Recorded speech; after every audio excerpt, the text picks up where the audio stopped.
Bon, je pense que on va passer à la deuxième intervention. Je voudrais juste rappeler le fil conducteur de cette conférence, parce que il y a peut-être parmi vous qui se demandent quel serait le lien entre la première, la deuxième et la troisième communication.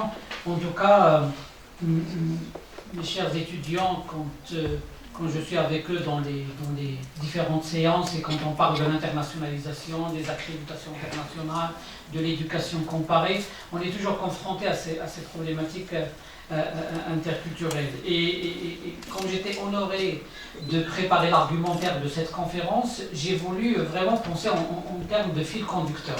C'est pour ça que nous avions demandé à Mme Aguilon de cadrer un petit peu le concept interculturel dans le champ des sciences de l'éducation, et après de demander à M. Jean-Pierre Loubet, voilà, de passer à l'aspect des relations, d'écrire les relations entre l'interculturel et l'éducation, pour en terminer avec le professeur Sabri sur une ouverture, par une ouverture sur le monde de la culture. En fait, si vous voulez, c'est l'interculturel comme paradigme, mais avec deux entrées, enfin, je pense, j'imagine 4 entrées. Bon, une entrée syntagmatique, éducation culturelle, et en entrée paradigmatique, locale et internationale. Si vous voulez, c'est ça donc le fil conducteur de cette conférence. Alors sans tarder, je vais donner la parole à Jean-Pierre Loubet qui porte plusieurs casquettes. Juste pour, c'est pas pour le rajeunir que je dis que Jean-Pierre Loubet, avant la naissance de la majorité des personnes ici présentes dans cette salle, a enseigné au Maroc. 71, 72 73 jusqu'en 80. Voilà, donc, pour ZZ. Voilà, donc il a été enseignant de français à ZZ.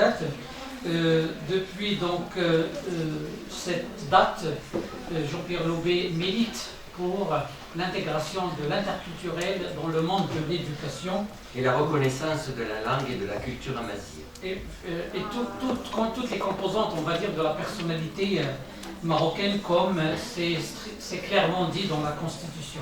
Alors, voilà, donc Jean-Pierre Loubet va nous présenter une communication intitulée « Le développement des compétences interculturelles, analyse des pratiques en contexte scolaire et universitaire national et international ». À vous la parole, cher Jean-Pierre. Merci, Youssef. J'espère que je vais... Chez moi, on dit quand Louis parle, on coupe le micro. Parce que j'ai une voix qui est très forte, et si ça vous résonne un petit peu trop fort, vous me le dites, je coupe le micro. C'est moi qui m'occupe de couper les micros. D'accord. Ah bon, chacun son rôle. Bien, je ne vais pas vous faire un catalogue de citations et de concepts élaborés par divers pédagogues, anthropologues.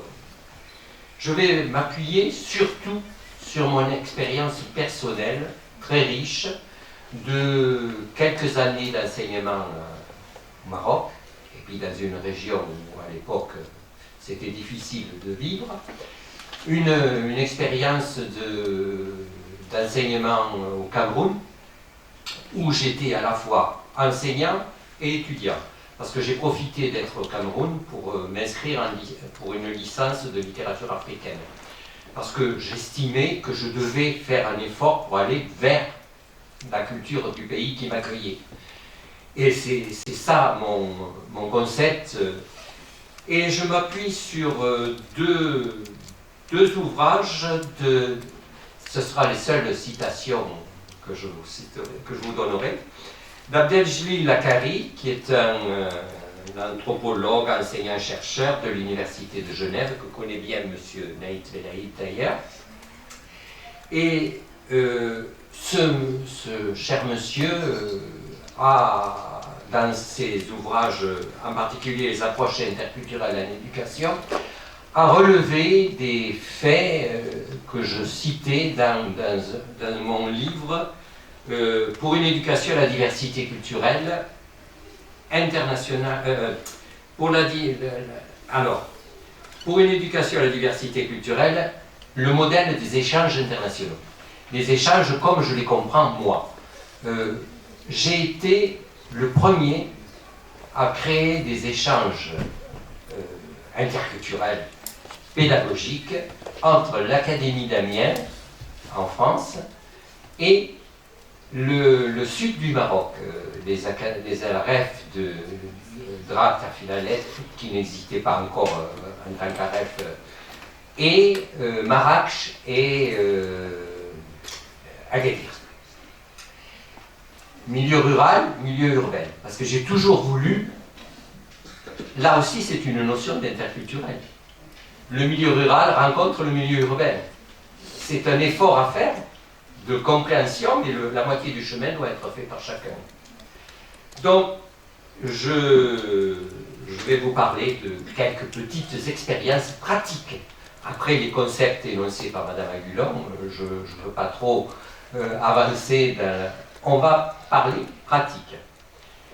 Alors, ma communication, je vous propose comme premier point un regard innovant et unesquien. Alors ça, c'est une création lexicale loubétienne, qui veut dire... de Loubet. Oui, tout ça vient d'une anecdote. Un certain inspecteur d'académie en 91, lorsqu'il y a eu la fameuse histoire des foulards de Creil, m'a appelé, m'a dit: Loubet, là il faut faire quelque chose. Toi qui as un pied de chaque côté du Maroc et de la France, il faudrait que tu nous trouves une solution pour ramener de la cohésion sociale dans ce qui était un exemple de tolérance, un exemple de paix sociale qu'il y avait dans ces quartiers de Creil. Je vous parle des années 90. Tout d'un coup, tout a été mis à mal par une fausse histoire d'un directeur d'établissement hystérique. Enfin bon, peu importe, je ne suis pas là pour le juger. Et donc, à ce moment-là, j'ai eu une idée, créer une association, loi 1901, qui s'appelle la Rose du Dadès, Wild Dance. Alors pourquoi? Tout simplement parce que j'ai dit, tiens, ça va amener un concept de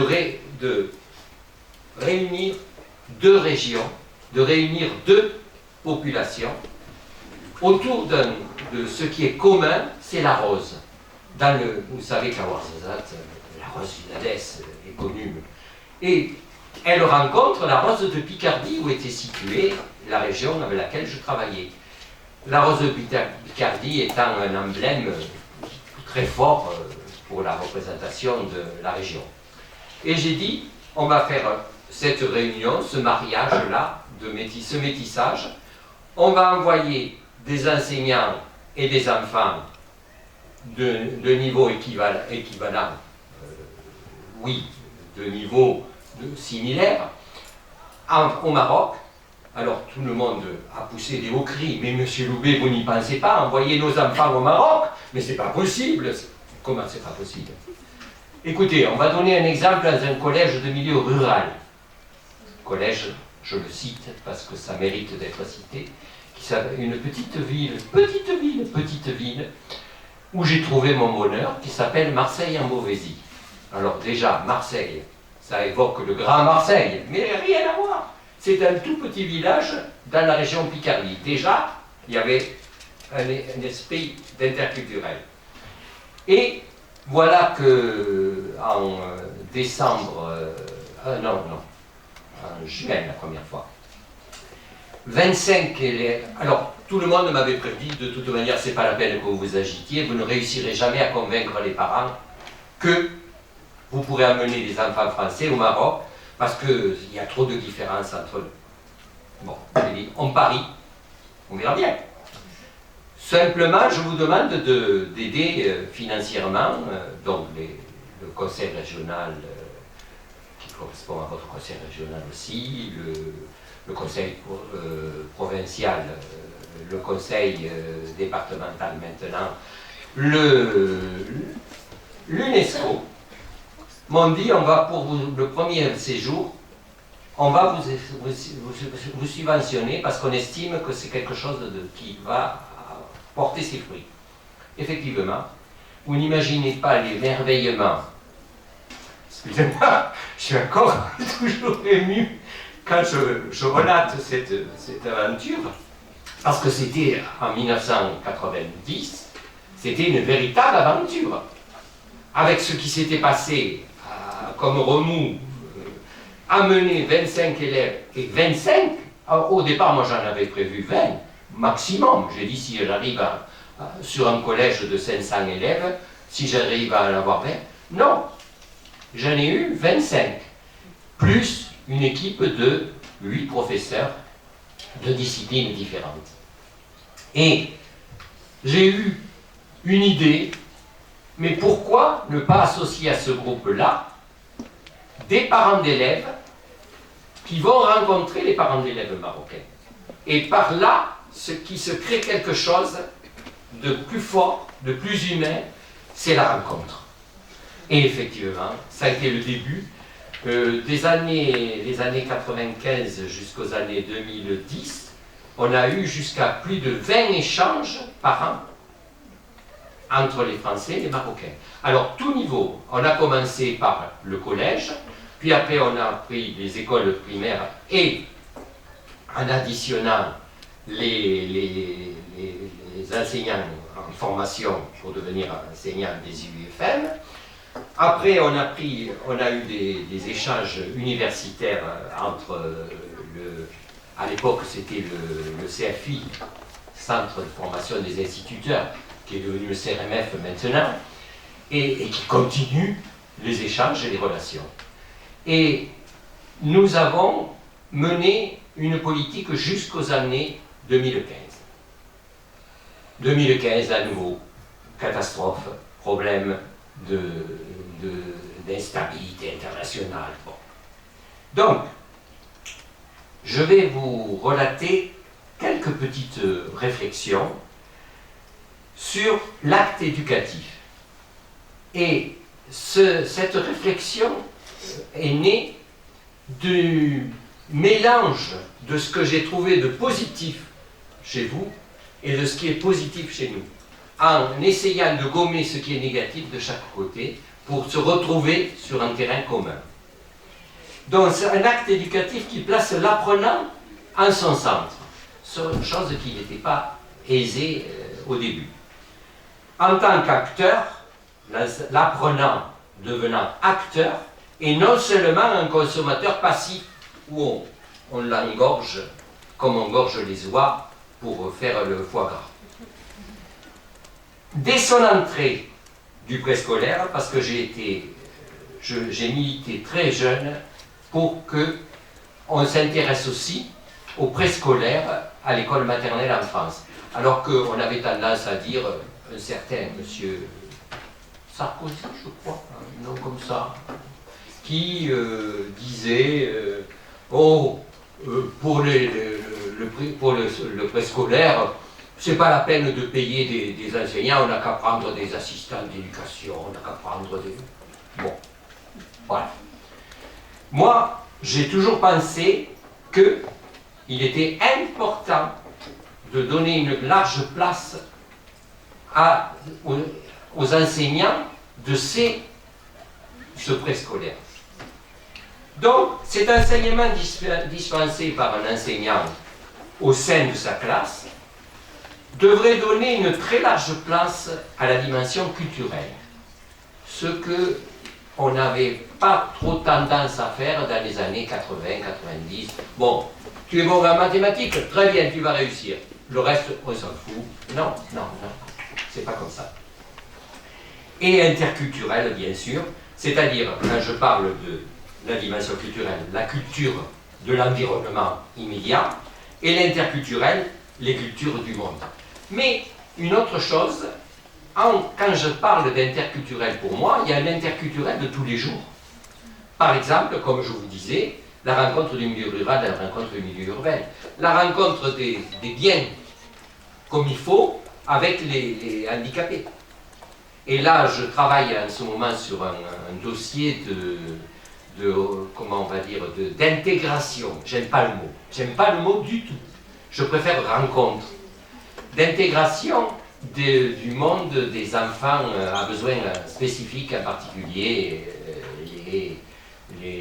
enfin tous les handicapés. Et alors, figurez-vous qu'en France, il y a eu un mouvement dans les années, ah ça on n'en parle pas beaucoup, dans les années 90, de considérer les enfants de migrants, donc j'avais le dossier en main à m'occuper, étaient à placer au même niveau que les enfants à besoins spécifiques qui avaient un handicap. Mais j'ai dit, mais ça va pas.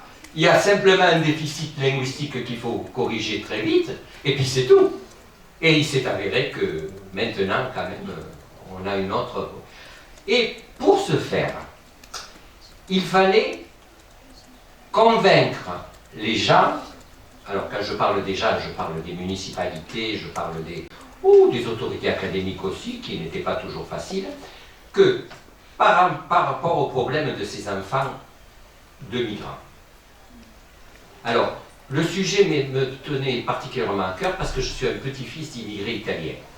Donc, c'est quelque chose qui me touche et pour lesquels j'ai voulu montrer que ces gamins-là... Tenez, je vous prends un exemple. Dans notre académie, une certaine Najat Belkacem, je sais, mais vélo, c'est toujours un problème pour le prononcer. Parce que pour moi, elle est plus Belkacem que vélo. Bon, bref. Donc, cette petite-là est arrivée en France, elle avait 6 ou 7 ans, et a fait ses classes de rattrapage de langue française dans la ville d'Amiens. Et voyez ce qu'est devenu Najat maintenant. Donc, c'était une preuve vraiment tangible qui montrait que on peut avoir un déficit de langue, mais ça ne veut pas dire pour ça qu'on n'a pas des potentialités importantes dans les sciences, dans la culture, bon. Donc, pour atteindre pleinement l'objectif des activités d'un enseignant, dans le cadre, il faut initier, dans le cadre du péri ou du parascolaire, des activités parascolaires qui viennent en complément et en écho à un enseignement traditionnel, un enseignement des disciplines de base. J'aime pas du tout le mot base, parce que c'est pas forcément des bases solides. C'est des bases pour faire des études, oui, mais pas pour la construction d'un individu, un citoyen du monde. Donc, ces activités de périscolaire doivent être assurées par les enseignants, bien sûr, puisque c'est eux qui ont la responsabilité de l'acte éducatif, de l'acte pédagogique, ou un groupe d'enseignants, ce qui est encore mieux vu, et qui a du mal à émerger ça. Moi, ce que je fais, je ne veux pas que ce soit l'autre qui mette son nez dedans. Mais non, on est une équipe qui doit mettre ensemble, contribuer ensemble à la mutualisation des activités. Alors, donc, ces activités parascolaires peuvent très bien trouver une place avec des intervenants extérieurs du monde associatif. D'ailleurs, ce qu'on fait dans les classes de réadaptation, quand vous avez des enfants, on les remet en scène avec des associations pour les remettre, les injecter à nouveau dans le monde éducatif classique.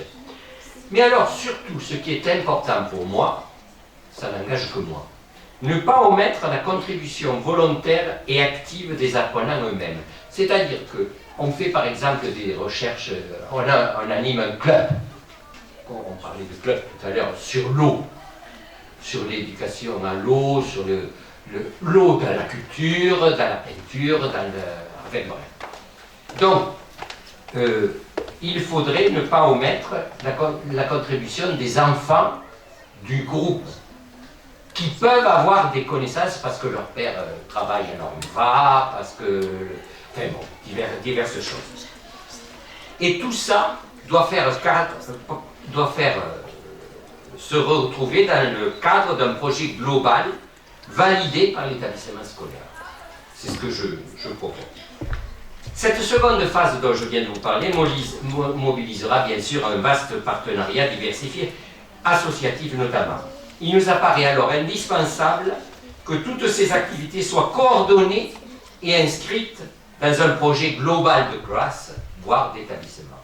Et c'est dans ce cadre-là que je place les échanges internationaux scolaires, qui partent bien sûr d'un cadre scolaire, mais s'ouvrent à toutes les activités péréducatives, associatives, pour la construction de l'individu.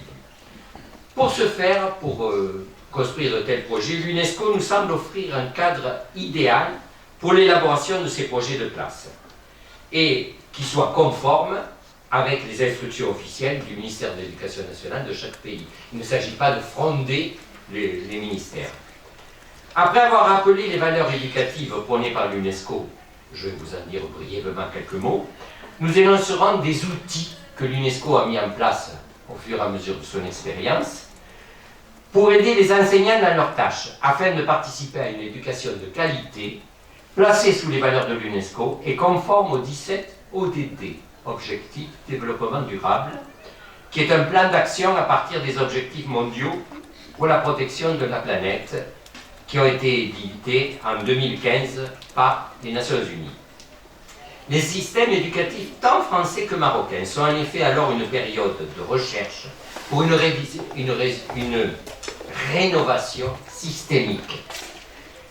Nous allons donc dans un premier temps rappeler quelques recommandations officielles du ministère de l'Éducation nationale issues de diverses feuilles de route pour une école nouvelle, pour une école de la réussite, qui se sont succédées dans les années 2000, depuis les années 2015, 2018, 2020. Nous illustrerons enfin nos propos par quelques exemples de projets de partenariat d'établissements, incluant des échanges dans tous leurs états, et d'organismes divers français et marocains, en tenant le plus grand compte, bien sûr, des recommandations. Alors, quand je parle d'échanges, il ne s'agit pas simplement de faire des échanges entre la France et le Maroc, mais des échanges sud-sud aussi. Maroc, Tunisie, Maroc, Sénégal, Maroc, Niger, je n'ai rien contre, à condition qu'on y trouve un partenaire qui tienne la route, qui soit crédible. Donc, je vais vous parler d'un partenariat en collaboration avec le service culturel de coopération de l'ambassade de France et l'Institut français du Maroc, avec, comme on le citait tout à l'heure, la Picardie, Académie d'Amiens, INSPE, qui est l'Institut national de formation des professeurs, et l'Académie régionale de la REF du Grat à Philalette, et son centre, le CRMF. Bon, pour le moment, ça en est là. Il y a des tentatives d'ajout de partenariat avec le rectorat de Grenoble et l'université de Grenoble. Parce que l'université de Grenoble est parmi les plus importantes qui ont fait un travail très intéressant sur les objectifs, l'enseignement des objectifs de développement durable.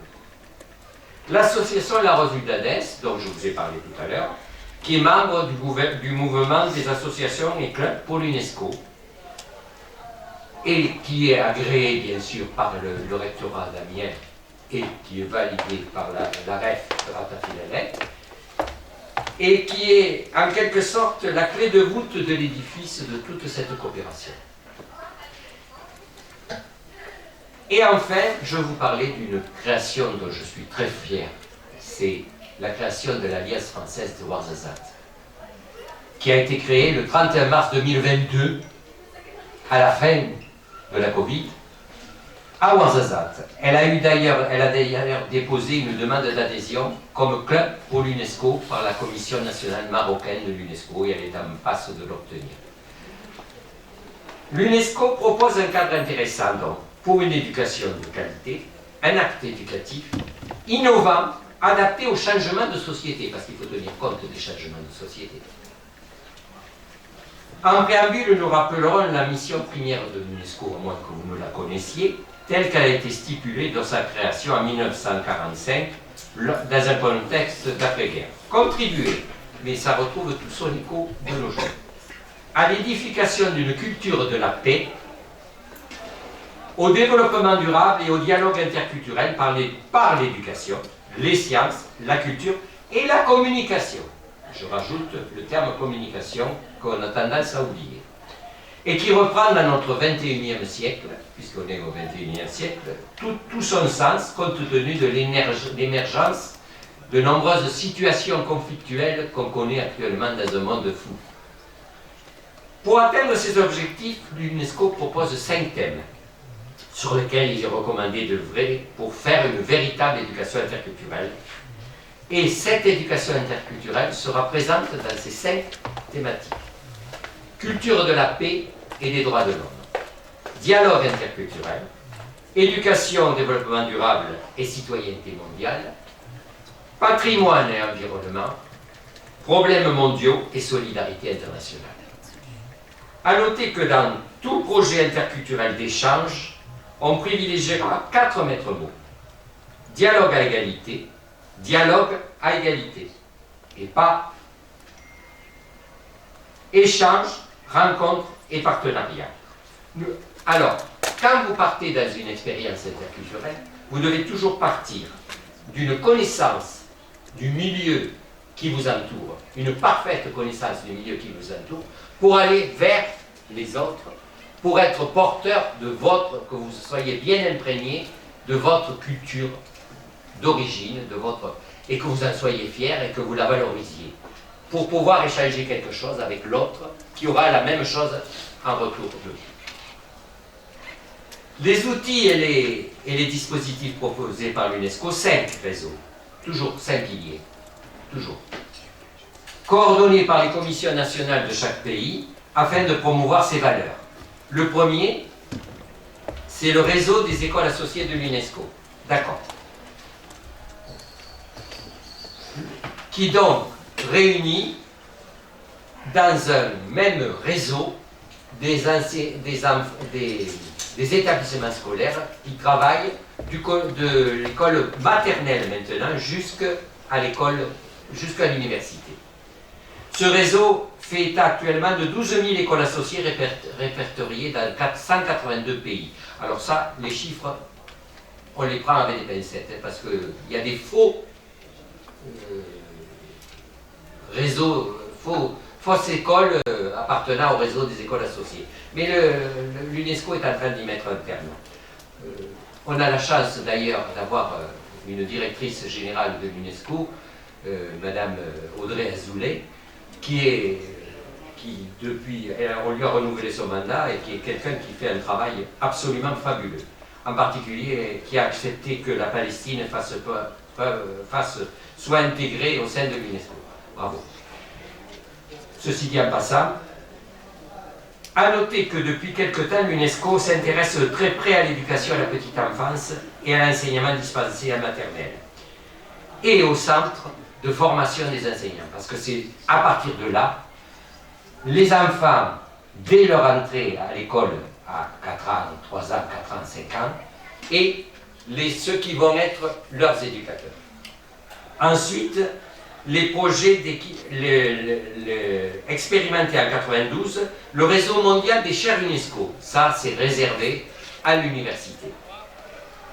Pour la formation et la recherche en matière de droits de l'homme, de dialogue interculturel, de protection et de valorisation du patrimoine et de l'environnement, dans une démarche d'éducation au développement durable, destinée à promouvoir la coopération Nord-Sud, Sud-Sud, cette dernière étant fortement encouragée de nos jours.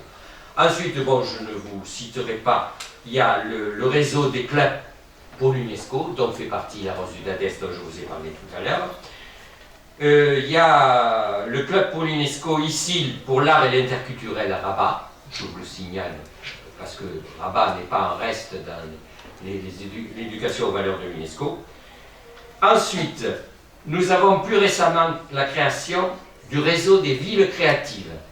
Alors, je suis fier de vous annoncer que placer le réseau des villes créatives place la créativité et les industries culturelles au cœur du plan du développement au niveau local de la ville et la coopérer activement au niveau international. Alors, parmi ces villes créatives, l'année dernière ont été élues Ouarzazate, ville créative pour le cinéma, et Casablanca pour les arts numériques. Cette initiative vise à établir et faire vivre un réseau des villes du monde intéressées par un échange d'expériences. C'est comme ça qu'on avance, en se tenant la main, au lieu de se fracasser le crâne par des conflits. Et ensuite, créé lors de la déclaration de Pékin en 2013, encourageant l'apprentissage tout au long de la vie, le réseau des villes apprenantes. En particulier, là je vous citerai une ville apprenante extrêmement intéressante, c'est Marrakech, sur la thématique la gestion de l'eau en milieu urbain et les moyens de rationaliser sa consommation, qui unit ses efforts avec la ville de Montpellier, qui est elle-même ville apprenante, pour la thématique le langage vecteur d'inclusion. Un point commun entre l'enseignement des langues vivantes du français, langue étrangère, du français, langue seconde, en France et au Maroc, c'est la généralisation de l'enseignement préscolaire avec une initiation de la langue française et de l'initiation de la langue anglaise, la décision de l'enseignement des disciplines scientifiques en langue française en collège avec une initiation à l'école élémentaire, et la mise en place de l'expérience des écoles pionnières au Maroc et des collèges pilotes où est introduit l'enseignement de l'anglais. École qui est bien inscrite dans son environnement, mais également ouverte sur la diversité mondiale des langues et des cultures pour former des citoyens du monde ouverts et tolérants. Et je vais en arriver à la conclusion. Je vais vous dire que on m'a subtilisé. Toujours difficile de conclure. Oui. Nous pouvons affirmer d'une seule voix, avec Carmel Camilleri, qu'a cité Catherine Agulon tout à l'heure, dans son ouvrage Anthropologie et éducation, qu'en tout état de cause, une éducation interculturelle et à la diversité bien comprise doit être considérée comme positive à partir du moment où elle montre le commun, l'universel, au-delà des différences. Et c'est ça qu'il faut chercher. Il faut toujours chercher l'humain, l'universel, au travers des différences. En outre, le plurilinguisme, ça a été cité tout à l'heure, je suis pour rien, doit pour sa part être bénéfique s'il s'appuie sur une stricte égalité des représentations des langues. Ça, c'est quelque chose d'extrêmement important. Les réseaux développés par l'UNESCO pourraient construire des cadres idéaux pour élaborer un plan d'établissement inclusif qui va dans le sens d'un enseignement innovant.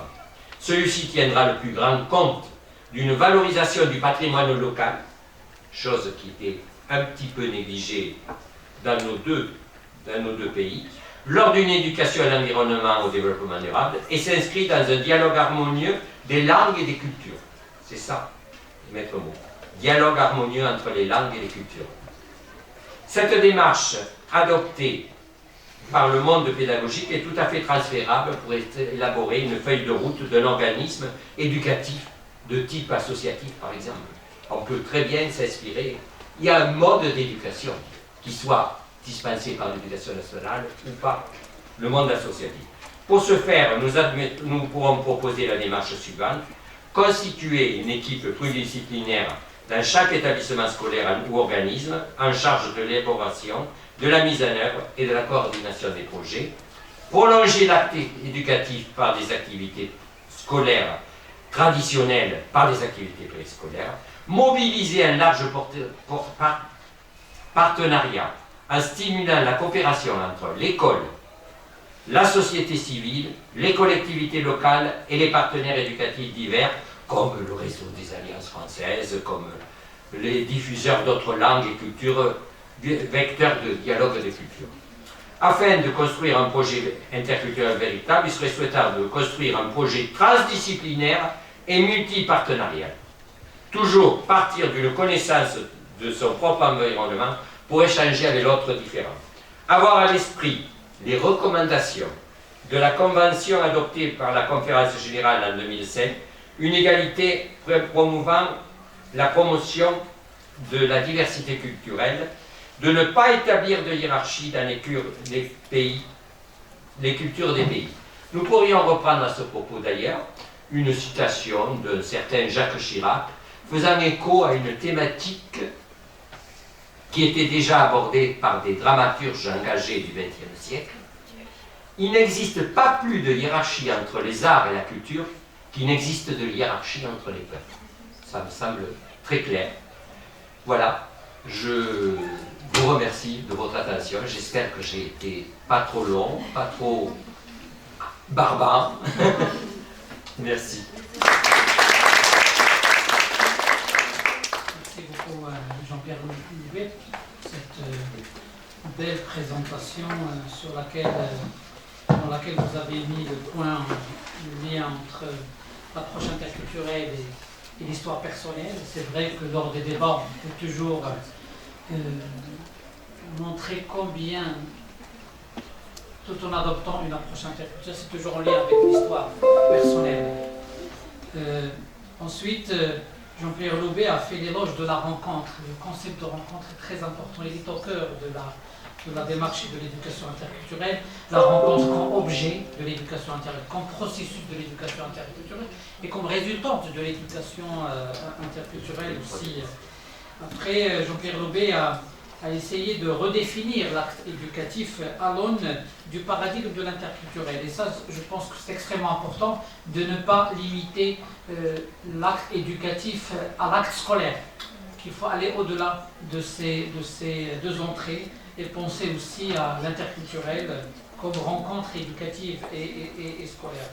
Ce qui est très important dans l'intervention, ce qui est très intéressant dans l'intervention de Jean-Pierre Loubet, c'est cette dichotomie enseignement disciplinaire, enseignement linguistique et culturel, qui était aussi très importante. Ensuite, Jean-Pierre Loubet a partagé avec nous quelques idées sur le cadre d'action et de réflexion de l'UNESCO sur l'éducation interculturelle, qui est un cadre d'une importance capitale parce que c'est un cadre évolutif qui prend en considération, aujourd'hui l'UNESCO travaille sur l'intelligence artificielle et l'éducation interculturelle. Comment faire aujourd'hui pour maintenir la rencontre à l'ère de l'intelligence artificielle. Et il a terminé en donnant quelques exemples de projets interculturels qu'il anime depuis plusieurs années. Alors, pareil, ce qu'on a fait avec Catherine Abulon, donc une question, et c'est peut-être que moi qui vous la pose, Jean-Pierre Loubet, puisque je vous connais depuis 20 ans, et je connais Catherine Abulon depuis 15 ans. Et je voudrais juste savoir qu'est-ce qui motive ton amour pour le Maroc. Pourquoi tu t'intéresses au Maroc depuis tant d'années et tu as toujours été, tu as mené, j'y étais présent souvent, un combat acharné pour permettre le dialogue entre les Marocains et les Français, pour ne citer que cet exemple. Je crois que ça remonte à un certain 18 septembre 1974 que je suis arrivé à Ouarzazate, petite ville de 5000 habitants, où il n'y avait pas d'électricité partout, et je me suis dit, là, je crois que je renais. Ça m'a rappelé un petit peu les souvenirs de mon enfance où ma grand-mère était grand-mère à 34 ans, quand moi je suis arrivé, et on allait le week-end voir la famille où il y avait 10, 9, 11 enfants, où on logeait sans eau, sans électricité. Et alors j'avais oublié tout ça. Et en arrivant à Ouarzazate, je me suis retrouvé face à cette réalité brutale de voir des enfants, des jeunes, des adolescents qui venaient avec -3, -4 en hiver, au collège, avec des claquettes et puis un t-shirt parce qu'ils n'avaient rien d'autre à se mettre. Donc, comment ne pas être touché par cette réalité qui vous... Moi, mon petit confort, tout de suite. Et puis, j'ai aussi appris à voir les valeurs des enseignants qu'il y avait à l'époque et qu'on trouve toujours. C'est plus du tout la même chose, c'est que l'on ne peut pas. Mais la motivation de ces enseignants, je crois que ça m'a fait un choc. Parce que quand je suis rentré en France, que j'avais des formations au centre de formation des enseignants, mais je trouvais en face de moi des petits rigolos là qui, ouais, je viens là parce qu'il faut venir. Non mais oh, ça va, tu sais que tu vas rencontrer. La première chose que je dis, pour que vous soyez un bon enseignant, il faut que vous aimiez vos élèves, que vous aimiez votre métier. Le reste, et que vous les appreniez à vous apprécier. Même si la première semaine vous ne faites pas grand-chose, qu'il y ait un lien de confiance, et puis après un lien affectif qui se noue. J'en terminerai là, parce que sinon je pourrais parler pendant des heures, et puis je prendrai la place de Madame Sablé. J'ai été opéré récemment. Eh bien, figurez-vous que 40 ans, 50 ans après, j'ai été opéré par un élève que j'ai eu à Ouarzazate comme neurochirurgien à Paris. Bon, ça c'est la plus belle. Effectivement, ça fait partie des... Et puis j'ai confiance aux futures générations marocaines. Qui sont en face de toi. Qui sont en face de moi. Exactement. Oui, je sais que vous mènerez un combat pour votre pays. Il ne faut pas se laisser distraire par l'appel que lancent les États-Unis, l'Angleterre, la France. Non, vous devez être fiers d'être marocain et faire quelque chose, contribuer à l'évolution de votre pays. Jean-Pierre, soutenez bien, je sais combien tu abordes des choses avec émotion, et ça c'est aussi une des valeurs de l'enseignant que tu es, que tu as été, que tu resteras